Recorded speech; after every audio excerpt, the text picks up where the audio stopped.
I just want to start by saying, these stories were not made up. They actually came from various employees who once worked or who still currently work at the World Trade Center. I will not disclose anyone's identity because there could be repercussions for the stories. The only hint I will give is, look for the people who began working there during the early stages of construction. What is even more horrifying is, that almost every story was witnessed by more than one person, with the exception of the generator plant story.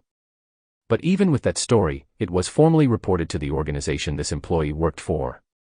It was documented in his round sheet and sent out to the various departments who received the round sheet emails. With that being said, sit back and relax because these are stories that have only been passed on by word of mouth. Enjoy. The new World Trade Center campus in New York City stands as a testament to resilience and rebirth, yet beneath its gleaming surface, it is a place marked by the shadows of its tragic past. The 16-acre site, with its towering buildings, performing arts center, and museum, sits atop a labyrinthine underground world teeming with electrical, mechanical, and HVAC equipment, and even a hidden roadway with loading docks. The individuals who work within this complex infrastructure, ranging from operations command center staff to PAPD, operating engineers, electricians, elevator mechanics, fire and life safety personnel, porters, wayfinders, and security, know that their rounds, especially during the graveyard shift, can sometimes be anything but routine. One such worker, known by his nickname, Neck, experienced something that defies logical explanation. This is his story, as it was told to me, and it is a story that I find chillingly convincing despite my natural skepticism. It was an ordinary night in Lower Manhattan, or at least it seemed to be. The streets were empty, a stark contrast to the ceaseless activity within the skyscrapers where operations continued around the clock. These 24/7 365 operations meant that someone, somewhere, was always on duty, ensuring that the vast machinery of the World Trade Center campus functioned smoothly. Neck was on the graveyard shift, a time when the world feels different, quieter, more still, and yet more unsettling. His task that night was routine: complete his rounds, take meter readings, and mop the generator plant. It was a job he had done countless times before without incident. But as the clock edged towards the witching hour, something unthinkable happened. After finishing his checks and readings, Neck grabbed his mop and began cleaning the generator plant. The cavernous space was dimly lit and so quiet that you could hear a dime drop. He moved methodically, his mind wandering in the monotonous rhythm of his work. But as he stepped between the 5th and 6th generators, he felt an icy chill run down his spine. Without warning, Neck froze. His mop clattered to the floor, and his round sheet fell into the mop bucket. He couldn't move, couldn't speak, couldn't move his eyes away from the sight before him. There, standing between the generators, was a man engulfed in flames. The figure's features were twisted in a silent scream, the fire consuming him yet producing no sound. Panic surged through Neck's body, but he remained rooted to the spot, paralyzed by fear. The burning man began to move, slowly at first, then with increasing speed, advancing towards him. The horror of the scene finally broke through Neck's paralysis, and he turned and ran, his heart pounding in his chest, the image of the fiery apparition seared into his mind. Bursting through the entrance door to the generator plant, Neck stumbled into the corridor, gasping for breath. He leaned against the wall, trying to make sense of what had just happened. His rational mind struggled to process the irrational sight he had witnessed. He pulled out his phone with trembling hands and dialed his supervisor's number, waking him from a deep sleep. His supervisor, a man who had been employed at the campus for over a decade, was initially dismissive. "Neck, you're probably just tired," he said, skepticism heavy in his voice. "Go back in and finish mopping." But there was an edge to his tone, a flicker of doubt born from his own experiences on the campus. He had seen things he could not explain, things that had made him question the nature of reality. Despite his terror, Neck obeyed. He re-entered the generator plant, his steps slow and hesitant. The burning man was gone, leaving only the faint smell of smoke lingering in the air. Neck finished his task, each minute stretching into an eternity, and vowed never to work the overnight shift again. True to his word, Neck requested a shift change and was moved to the day shift. He never returned to the generator plant, the memory of that night forever haunting him. His account of the incident was detailed in his rounds report and sent to both the state government entity that owns the campus and his employer.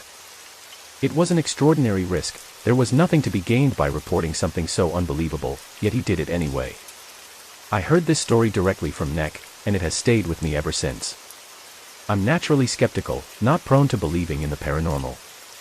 Yet something about Nick's story, the consistency in his retellings, and the sheer terror in his eyes as he recounted it, made me believe him. He wasn't the type to fabricate stories, and he certainly wasn't using any mind or mood-altering substances. Nick's story is just one of many whispered among the employees who work at the World Trade Center campus. The tragic history of the site seems to have left something lingering, something that occasionally makes itself known in the most terrifying ways. Whether it's a glimpse of a shadow out of the corner of an eye, the feeling of being watched in an empty corridor, or, in Nick's case, the sight of a burning man, there are things here that defy explanation. For those who know the campus intimately, Nick's experience is far from unique. There are others who have seen things, felt things, things that cannot be rationally explained. The World Trade Center is a place of profound history and deep emotions, a place where the past and the present sometimes collide in the most unsettling ways. So, the next time you walk through the bustling streets of Lower Manhattan, spare a thought for the workers beneath your feet, in the hidden city that keeps the campus running. They have stories to tell, stories that might just make you believe in the impossible.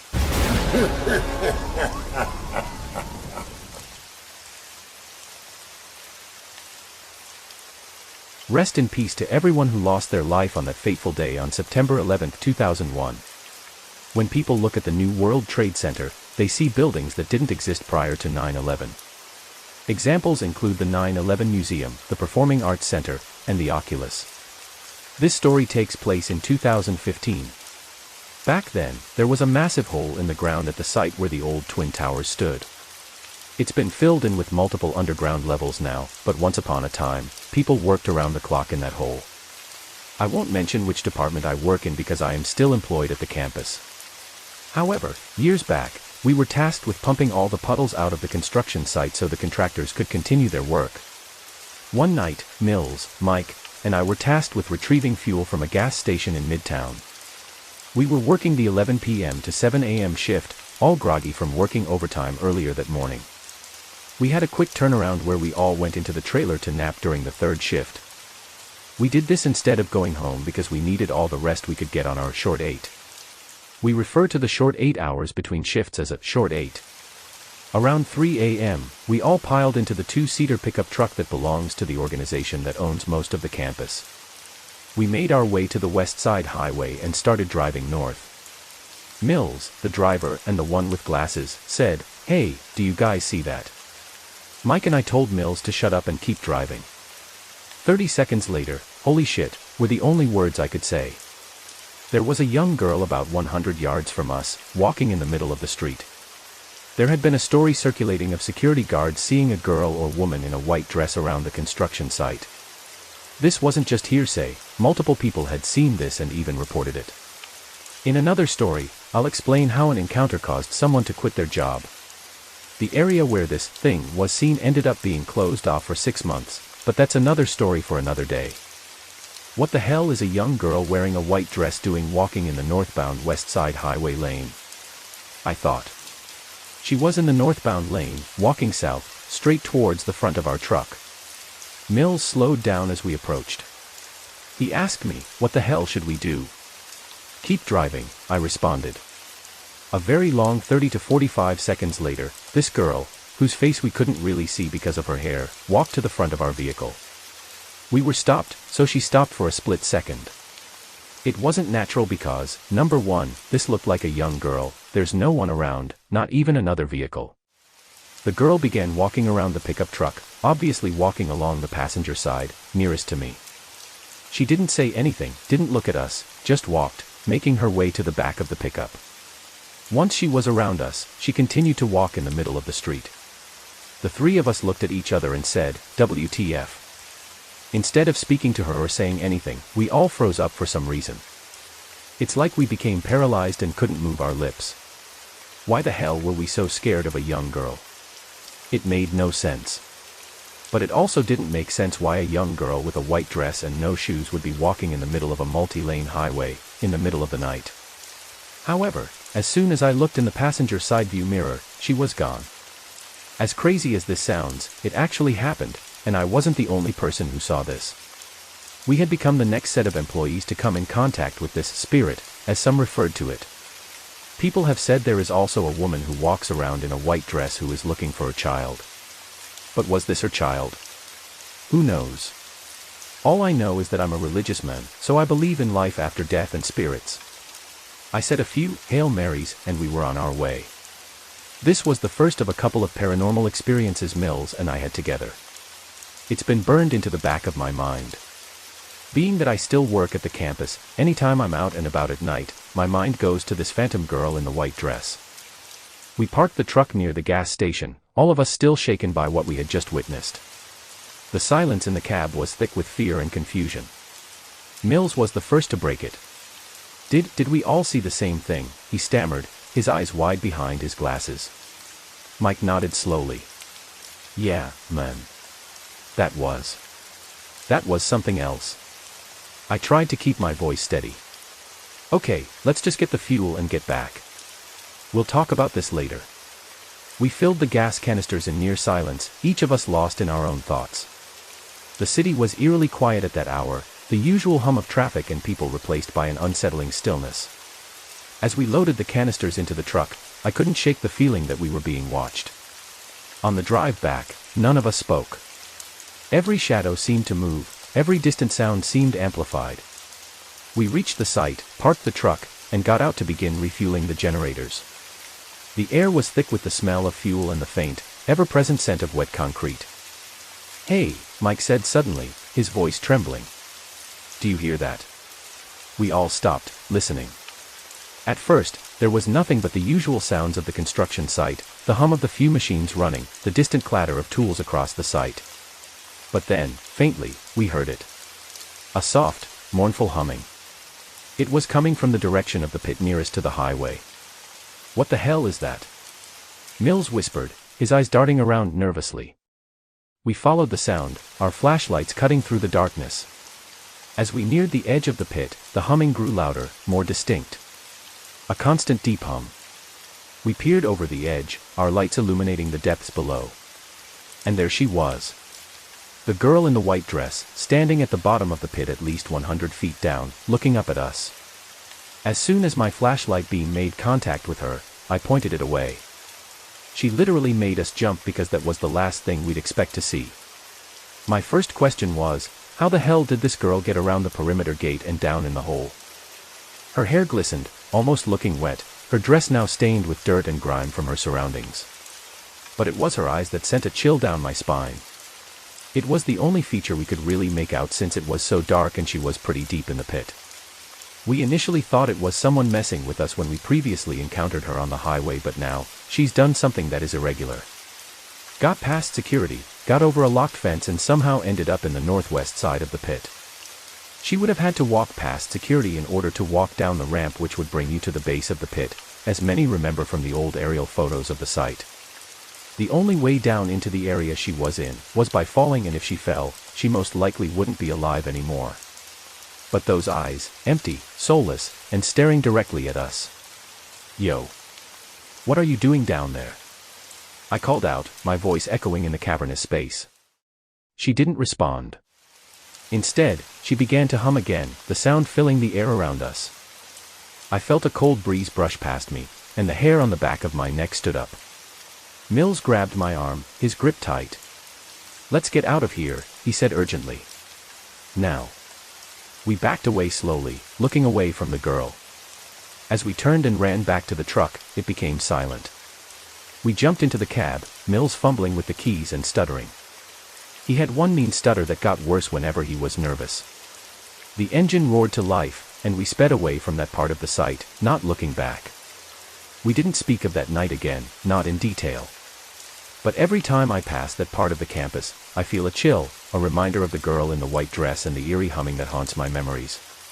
It's a story that will stay with me forever, a testament to the inexplicable events that sometimes unfold in the quiet, dark corners of our world.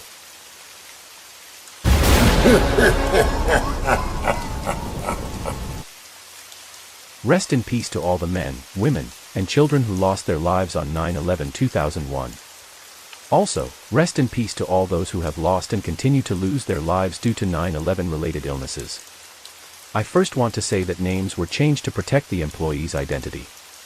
It was midway through construction of the Oculus, which sits on the 16-acre World Trade Center campus. We were working our normal overnight shift, which was 11 p.m. to 7 a.m. This was prior to the construction of the Oculus, so there was no structure present. It was a big open space, with construction of the different levels occurring. If anyone is familiar with the Oculus today, this incident would have occurred near where the PATH train now is, and the long corridor which takes you under the West Side Highway to Brookfield Place. During construction, prior to the cement being set, there were these plank-like bridges that stretched across this area. At night, when it was dark, it almost felt like you were walking on some mythological bridge, with the dark, infinite abyss on both sides. Realistically, there was a few-story drop on either side, since there are multiple levels underground. The lowest level probably being one of the back-of-house mechanical spaces. It was a normal night. We were doing our rounds and walking around the poorly lit construction site. In the background, we could hear the creaking of the steel beams of Tower 1, also known by the public as the Freedom Tower. I remember walking across what we'll refer to as the bridge. Without thinking twice, I took a look down the long, wide corridor as if I was looking at the escalators to Brookfield Place. To my surprise, I could see a bunch of people walking in suits. Since it was so dark and the moonlight doing most of the illumination, I could see enough to make out that these were professionals in suits. It seemed pretty odd at first because why were suits here so late, and where the hell were they going? It hadn't dawned on me initially, but as I was walking back to the trailer for a coffee break, I realized there were no suits on site tonight. It was only me, a few construction guys, some of the engineers, and some security guards. So what the hell did I see? I thought ghosts were just for scary stories, but that's an event that will stick with me forever. As the night continued, the eerie feeling of what I had seen started to creep into my mind. I couldn't shake the image of those people in suits. I decided to bring it up during our coffee break in the trailer. "Hey, did anyone else see something strange out there tonight?" I asked, trying to sound casual. My coworker, Mike, looked up from his cup. "What do you mean by strange?" I saw a group of people walking down the corridor near the PATH train area. They were all in suits. "Did you guys see anything like that?" The room fell silent. Then one of the engineers, who we'll call Tom, spoke up. "I didn't see anything like that, but I've heard some stories. You know, about this place being haunted." "Haunted? Come on, Tom," Matt scoffed. "We're in New York City, not some old abandoned asylum." "No, seriously," Tom insisted. "A lot of people believe that spirits of those who died on 9/11 still linger here. Especially since we're rebuilding on the same ground."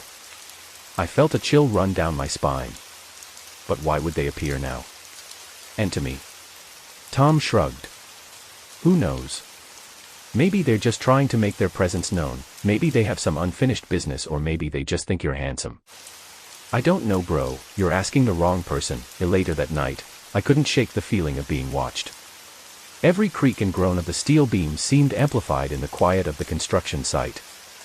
As I made my way back across the bridge, I felt a sudden drop in temperature. The hairs on the back of my neck stood up, and I had the distinct feeling that I wasn't alone. I stopped in my tracks and looked around.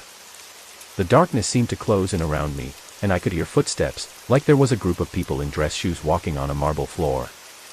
My heart pounded in my chest as I tried to make sense of what I was experiencing. There were no floors in that area. Maybe it was an echo from somewhere else. But where? "Hello," I called out, my voice echoing in the empty space. "Is anyone there?" There was no response, just the continued creaking of the beams and the distant hum of machinery.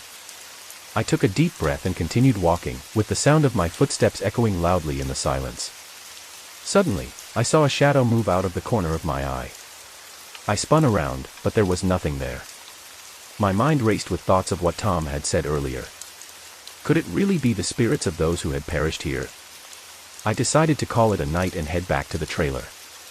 As I walked, I couldn't shake the feeling that I was being followed. It could have been in my head, but I just wanted to get back to the trailer where everyone else was. When I finally reached the trailer, I slammed the door behind me and leaned against it, trying to catch my breath. The other guys looked at me with concern. "You okay, bro?" Mike asked. "Yeah," I said, though I didn't feel okay. I don't know. I think I need some air." I stepped outside and took a deep breath, trying to calm my nerves. As I looked out at the construction site, I saw something that made my blood run cold. Standing at the edge of the bridge was a figure in a suit and his briefcase, staring directly at me. It was a silhouette, so there was no distinguishable features. For a minute, I thought it was some of the guys messing with me. However, right after I blinked, the figure was gone. I rubbed my eyes, wondering if I was just seeing things. But the feeling of being watched remained. The next night, I couldn't bring myself to walk across the bridge again. I took a different route, sticking close to the other workers. As we moved through the site, I told Mike and Tom about what I had seen. "I saw him again," I said, my voice trembling. "The man in the suit. He was just standing there, watching me." Tom nodded thoughtfully. "Maybe he's trying to tell you something. Have you thought about trying to communicate with him?" "Communicate? With a ghost?" Mike shook his head. "This is getting ridiculous. Us union guys are rough around the edges and like to bust each other's chops, so I became the victim of all the jokes you could imagine." But I couldn't shake the feeling that Tom was right. That night, I decided to try something different. I went to the spot where I had seen the figure and stood there, waiting. "Hello," I called out, my voice echoing in the empty space. "If you're there, please, show yourself." For a moment, there was nothing but silence. Just as I thought I heard someone exhale near me, one of my coworkers called out for me.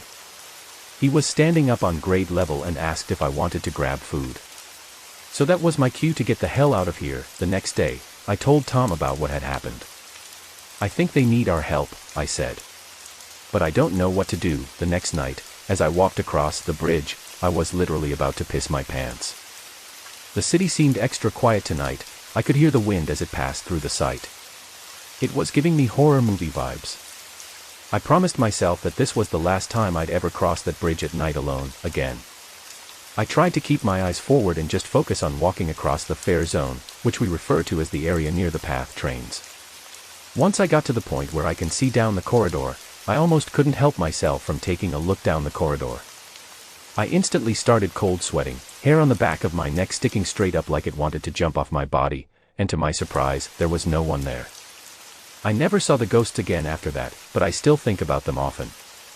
I believe that they were trying to tell us something, to remind us of the lives that were lost and the importance of remembering and honoring their memory. And I will never forget that night, the night I saw the ghosts of the World Trade Center.